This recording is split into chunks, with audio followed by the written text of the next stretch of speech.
इस साउंड को केवल बच्चे ही सुन सकते हैं। तो यहाँ पर मैं आप लोगों को 3 साउंड सुनाने वाला हूँ और लास्ट वाला साउंड केवल बच्चों को सुनाई देगा। लेकिन चैलेंज शुरू करने से पहले आप वीडियो को लाइक और चैनल को सब्सक्राइब कर लो, वरना कोई सा भी साउंड आपको सुनाई नहीं देगा। तो सबसे पहला आता है ये साउंड। इस साउंड को कोई भी इंसान सुन सकता है।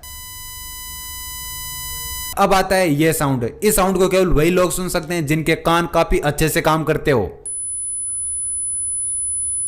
और अब आता है ये साउंड। इस साउंड को केवल और केवल बच्चे ही सुन सकते हैं। क्या ये साउंड आपको सुनाई दिया?